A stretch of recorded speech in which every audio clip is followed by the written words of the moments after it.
Bonjour à toutes et bonjour à tous. Il y a quelques mois, on vous a présenté le déballage de ce HJC RPHA 11, RFA 11, c'est comme on veut. Il est maintenant temps d'en faire les conclusions. Vous avez pu le voir notamment lors de l'essai de la Triumph Speed Triple, mais également sur l'essai de la BMW 90. Certes, café racer, mais franchement, sur le côté sportif, ce casque lui va aussi comme un gant. Pour un casque, c'est un petit peu bizarre, mais malgré tout, allez, passons le jeu de mots. Donc comme on vous avait dit, c'est un casque qui est très léger, avec sa coque en PIM+, donc le mélange de fibres de verre, fibres organiques, fibres de carbone et aramide. Donc vraiment un ensemble qui se montre très léger, et ça sent vraiment, annoncé pour 1300 grammes. Vous verrez bien entendu dans l'article le poids que nous avons vérifié pour cette version en taille L. Mais malgré tout, c'est un casque qui est très léger. Une fois qu'on le porte, on n'a vraiment aucun poids sur la tête. Ça, c'est vraiment le gros point positif de cet HJC RFA 11. Quand on dit le, en fait, on devrait dire un des gros points positifs, parce qu'il y en a d'autres. Il y a aussi tout ce qui est ventilation, avec une ventilation qu'on peut vraiment régler au millimètre. Bon, celle du bas, pas forcément, mais celle du dessus avec les roulettes, qui seront vraiment très pratiques, même avec des gants. Plus l'aération ici frontale qui vient vraiment donner beaucoup d'air à l'intérieur.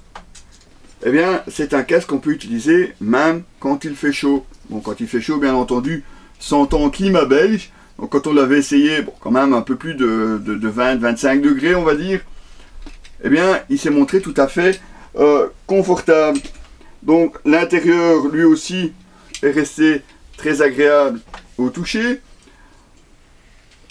Le petit clapet à l'intérieur qu'on vous avait présenté s'est montré lui aussi très utile par mauvais temps, puisqu'on peut vraiment l'utiliser pour faire remonter l'entrée d'air, donc tout ce qui est air frais, le long de la visière. Ça, c'est pour la buée. Comme vous pouvez le voir, on n'a même pas installé le pinlock, parce que pour le moment, pour les essais, ça nous a tout à fait suffi la ventilation même du casque.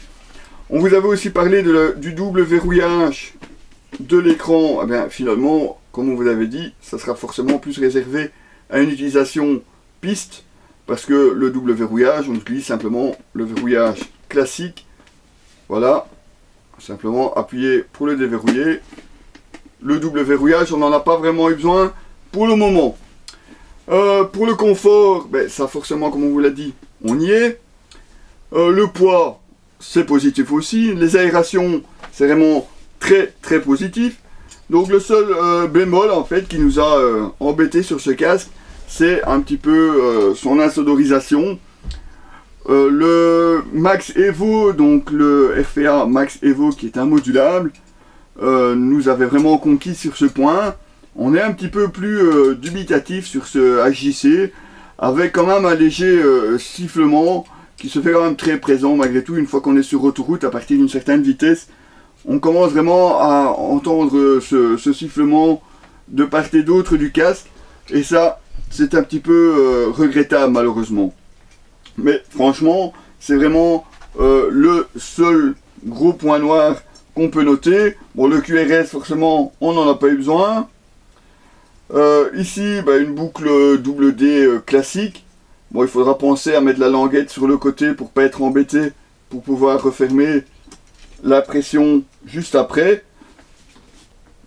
Donc voilà, on peut tout simplement conclure évidemment sur une note très positive cet essai du RFA 11. Comme on vous le disait, un très bon confort, un poids vraiment très léger, il ne se fait pas sentir, donc on peut vraiment l'utiliser sur de très longues distances. Une aération vraiment au top et qu'on peut paramétrer vraiment comme vous le souhaitez.